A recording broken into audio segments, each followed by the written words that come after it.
Bonjour à tous. Aujourd'hui, je vous fais une petite vidéo sur les adolescents, les enfants et les parents. Alors, bien souvent, il y a des problèmes avec les enfants dans le sens qu'ils testent les limites. Ils ont besoin de chercher les limites jusqu'où aller, jusqu'à tester pour avoir une limite et une punition, outrepasser pour voir qu'est-ce qui se passe.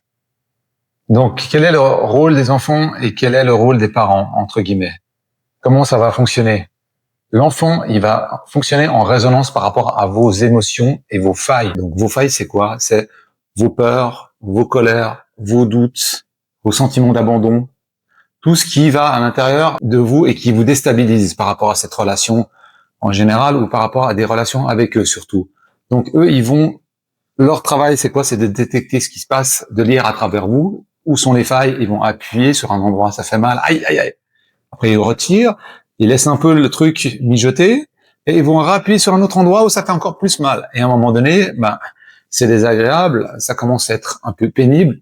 Soit vous êtes dans la tristesse, vous êtes dans la peur, l'inquiétude, l'abandon. Vous passez par toutes les couleurs de l'arc-en-ciel en réalité. C'est un jeu pour eux, ils vont aller voir comment vous allez. Si vous allez bien, ça va bien. Si ça va pas bien, ils vont tirer, regarder jusqu'où ils peuvent tester et jusqu'où ils peuvent obtenir des choses. Avec le chantage, la manipulation, la menace, le chantage affectif, tous les petits tours de passe-passe, tout ce qu'ils ont vu de votre comportement, comment vous agissez, comment vous êtes.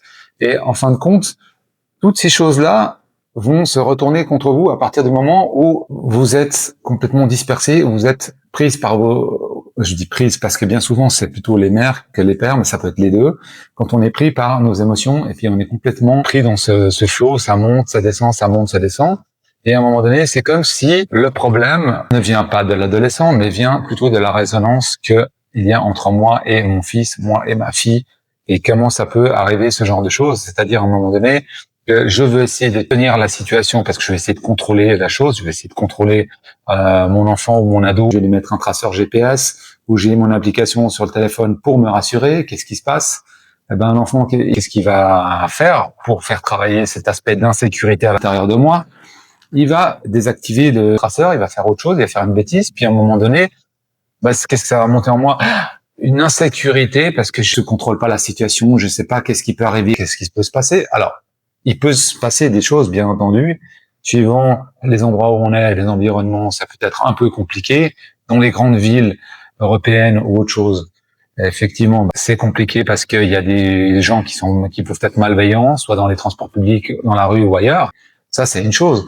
Par contre, dans d'autres endroits, il existe des règles. Vous pouvez expliquer aussi à vos enfants que s'il y a quelque chose, il y a la police, il peut demander à quelqu'un de lui prêter un téléphone portable, et il y a toujours quand même des garde-fous qu'on peut mettre en place. Donc ça, c'est une chose aussi pour vous-même également vous rassurer et poser des limites. Sans quoi, l'adolescent ou l'enfant va sentir que vous êtes complètement désemparé par rapport à ça, vous êtes dans un sentiment d'insécurité, vous allez mettre en place un système pour vous sécuriser, vous, et qu'est-ce qu'il va faire l'enfant ou l'adolescent? Il va jouer sur ce système pour vous ramener à votre responsabilité, vous ramener à votre propre peur. C'est comme si le petit enfant qui est en vous, il a peur, et lui, il va vers le petit enfant, il lui dit, maintenant, est-ce que tu vas régler ton problème, ou tu le laisses comme ça? Parce que moi, je sais qu'il est là, et je peux appuyer encore un peu plus fort pour que ça te fasse un peu plus mal, si tu veux pas le régler. Continue. À un moment donné, tu vas voir jusqu'où je peux appuyer pour te faire mal.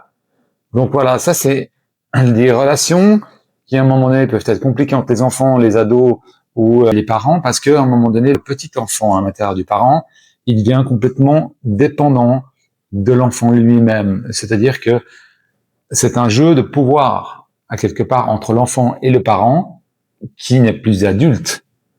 C'est le petit enfant du parent qui exprime à travers ses émotions, ses souffrances et ses dilemmes, toutes ses peurs, et qui va à un moment donné prendre des résolutions ou prendre des décisions pour se rassurer lui-même. Sauf que votre enfant, il sait très bien que c'est pas l'adulte à qui il parle, il sait très bien que c'est le petit enfant en vous qui est comme ça.